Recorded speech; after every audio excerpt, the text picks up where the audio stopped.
Hey guys, welcome to Cricket Fanatics Magazine, and this is your daily show. I'm your host, Khalid Moedin. This is the show where we talk about all the major talking points in South African cricket. Now, as you know, today we're going to be talking about Rassie van der Dussen's pre-match press conference, and that's ahead of the second test in Rawalpindi.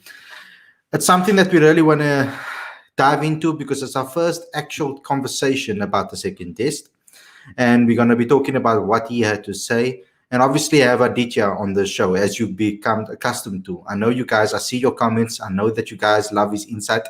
So thanks a lot for all the support. But before we get going, you know what you have to do. Please subscribe to this channel. Click that notification bell also for all future videos.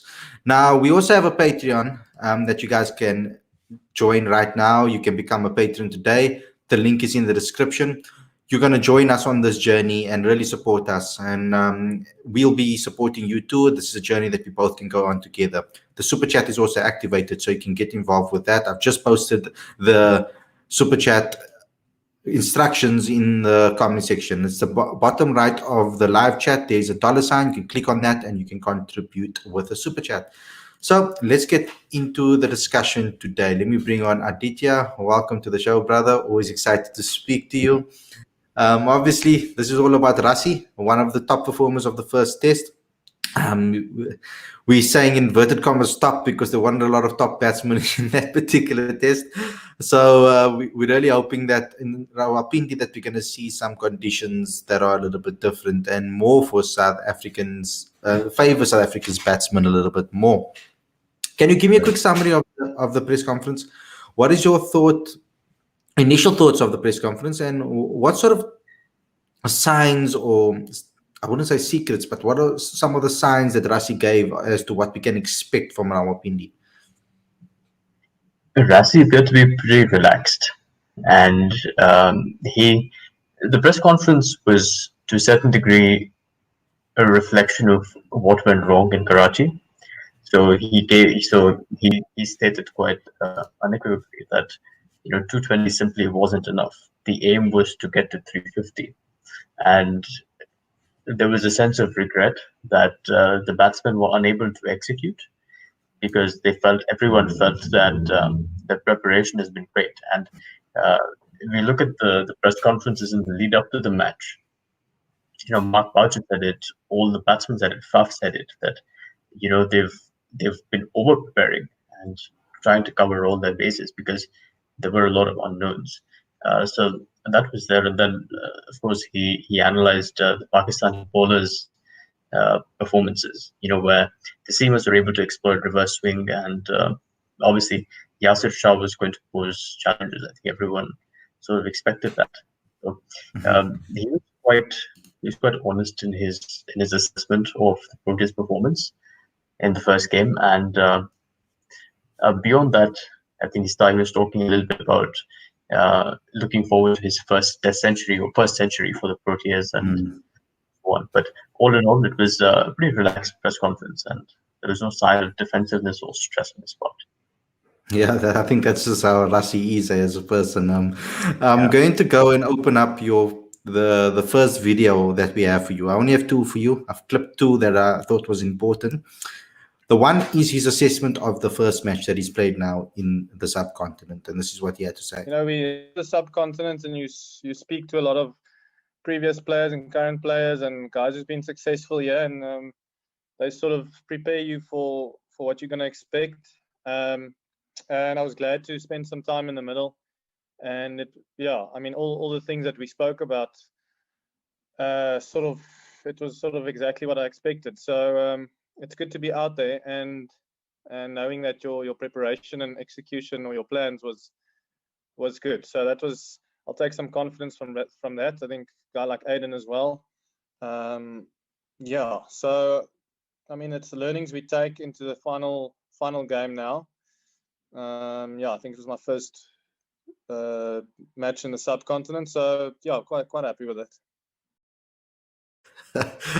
He thinks it was his first match in the subcontinent. I know that he was just trying to search for some words over there, but I think he batted excellently in that first test. Yeah. Dussen. I think it's very difficult for some people to adapt to subcontinent conditions on their first try. And I think what Rassie did really well is learn from his first innings, and obviously taking it into the second innings. And luckily enough, there was enough and runs. There was enough time for South Africa to actually showcase what they've learned. Unfortunately, the guys around them haven't really showed much of improvement. Now, I would have liked to see Faf come out here showing that the last time we've traveled to the subcontinent, that he's learned something from it, that he's actually improved with regards to the last time around when we played India and we played Sri Lanka, and it was a difficult series for all South Africans. I guess everybody goes through dips in form. I mean, it's very difficult to follow up 199 with great performances straight afterwards, although some batsmen are very talented and can do so. But I want to just look quickly at Faf du Plessis' record in the subcontinent. I'm just going to have a look quickly at his record in Asia and just speak about it quickly. And if I look at it, I don't think it's something that we can really say that you can run a home about. It's only an average of 22. He's scored 350s. He's never scored a century in Asia. So it's been tough for him in the subcontinent. I mean, in 27 innings, that is his record. And we would like to see him obviously get a century in the subcontinent. That's something that we would like to see. But I would like to say that the blueprint for the way they should play is from Aiden and from Rassie. What are your thoughts about Rassie's performances so far for South Africa? He's been great. I'm a huge fan of Rassie van der Dussen, and I know he hasn't made 100 so far, and to a certain degree he's been criticized for slow scoring rate. I think that's fine. It's not the end of the world, and he's still developing as test batsman. Every single player will tell you. Like Steve Smith will tell you that he's trying to improve every game, and even Steve Smith, he has weaknesses as well. So I think we just need to be patient with him. He's a smart cricketer. He's a versatile cricketer, and he will come good. Like he got out run out in the first innings, and he talked about that as well. And he said that it was an unfortunate dismissal, and he thought there was a run there. Unfortunately, there wasn't, but he moved on. He was able to put that behind and score the way he did in the second innings, which is huge, because typically after that sort of dismissal, and when you get totally creamed in the media for that sort of stuff, to be able to put that behind you and then score 64 the way he did was fantastic. So yes, let's be patient with him. Let him develop his game, and we will get the results. That's for sure. And again, I think I've been saying this a lot. Let's not go crazy about his scoring rate. There are 5 days in a test match. Let him take his time. That's fine. It's not a huge deal. Yeah. If he's scoring at like 30 or 40.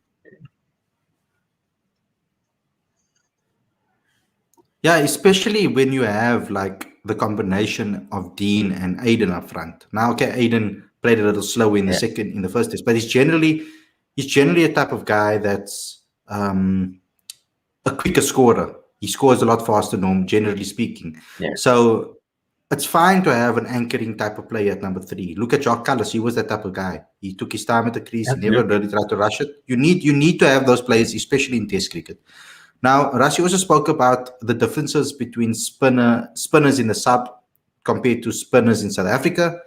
I thought it was a little bit of a throw in the wind type of question, because I think that majority of people think it's quite obvious. But then when I thought about it more after I listened to the question, I was like, this is something that a lot of public people need to know. It's actually a good question, because so many fans need to actually understand what the difference is. So Rassie gave his answer to this. I think the obvious difference is the bounce. There's obviously a little bit less bounce in the subcontinent.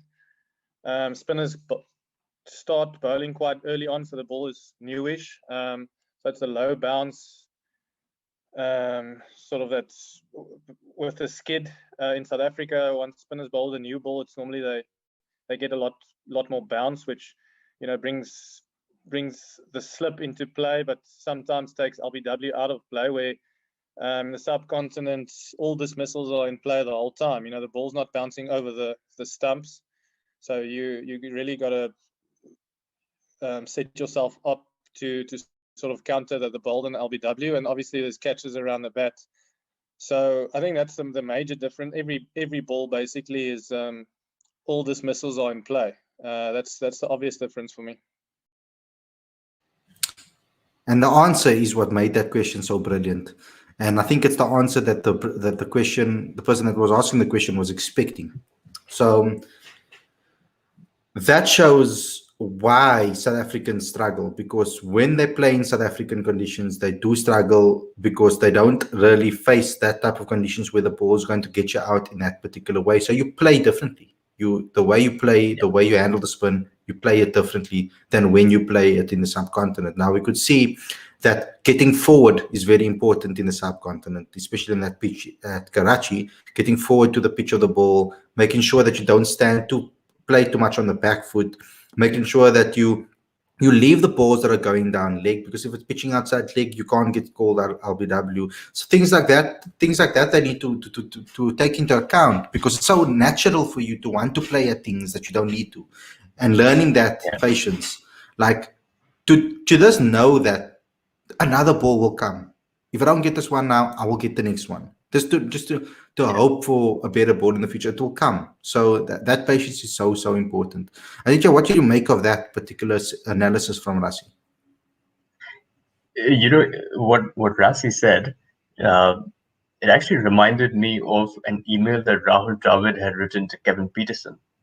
Kevin Peterson and Rahul Dravid had played together at the RCB, and Peterson he famously struggled against left-arm spin, because at that time, the DRS had come into play, and spinners were getting batsmen out on the front foot.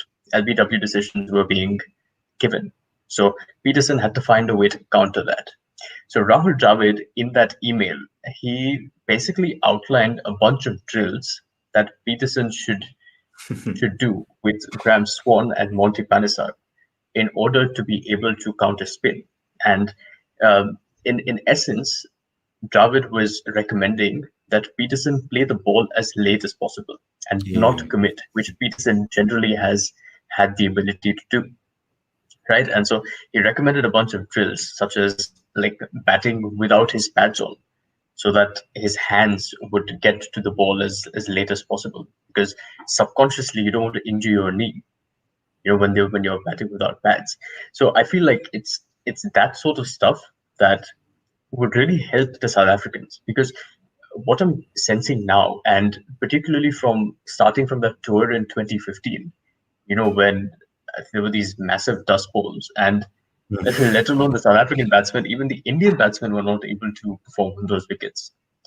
So I feel like it's this sort of approach, a novel approach, and where you just get your muscle memory to react late to a spinning ball, that would really help South Africans. But the answer that Rassie gave showed how analytical he is in the way that he thinks about spin, and it's an indication of his game awareness, which is brilliant.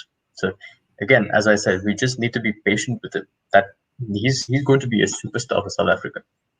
Yeah, and I agree with that. I'm a big fan of Rassie. The conversations that we've had off the field, in between 4-day games, etc. I've always seen that humbleness in him, that understanding and the respect for you. No matter how old you are or how much younger you are than him, he's always showing you respect. Can I ask you what he said about Quinton? Because there's been so much conversations about Quinton de Kock and his form and captaincy, and whether it's letting him down or whether it's keeping him down. What did Rassie have to say about Quinton as a captain? So Rassie was firmly behind Quinton as captain. He said he's a consistent character, and with Quinton, you get what you see. So he said he's a brilliant cricket game. He's got a brilliant cricket brain. I know And, that for a fact. Yeah. Yeah. So he was firmly supportive of Quinton de Kock and his captaincy. So it's good that the team is standing behind them. Not so sure about the media and the public. That's a separate conversation. I think Rassie has to stand behind his captain. I mean, it would be what would it? I mean, to ask him that question, it's very seldom that you're going to get the answer that no, we don't like Quinton as captain. So, we had a whole debate last night on our podcast show where Kuchle came onto the show as well. Kuchle Nkosi, and he was excellent in his analysis. We used to seeing his funny videos and his post-match press conferences, etc. that he does, the funny comedic elements that he puts in it. Go and watch that episode, guys, because we went in depth into Quinton de Kock, his performances. I mean, I wrote a piece recently talking about Quinton de Kock's ability, that the number that he's batting, I don't feel that is hampering his ability to get form. He's had a bad run of his worst run of form was batting at 6 and 7. So 15 games without scoring a half century. So it's not, I don't think it's the position that he's currently, the position that he's batting that is hampering his ability with the bat at the moment, or his form. I think it's more everything as a whole.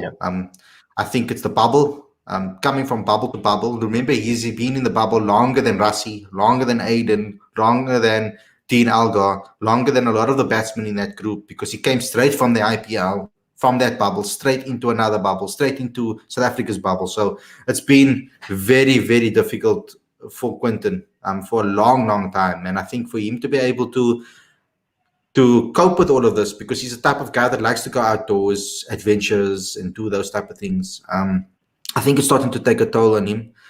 You can see the way he is, his demeanor is. You can see he's a little bit down. I think if I was in a bubble for over 6 to 7 months, I would also be like that. Lastly, let's talk about Rawalpindi. I want to ask you, Aditya, because we've had conversations about it. We've said that it most likely will suit the seamers more. Rassie said something about maybe a little bit of grass off it.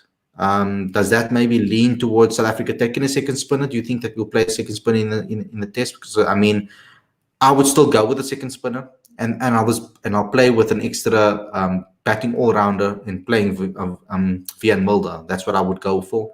And I'll play Shamsi as well instead of maybe another seamer. And then we have 3 seamers in, okay, Jirabada, Anik Nokia, maybe drop Lungi and Giri for this particular test. Bring in a guy like Vian Mulder so we can strengthen the batting. And then obviously bring in Tabrei Shamsi. What is your thoughts on that? Rawalpindi is known to be wicket in Pakistan. Part of the reason that they've probably taken the grass off is because they have KG, Andrik, and Lungi's ability to use that grass effectively.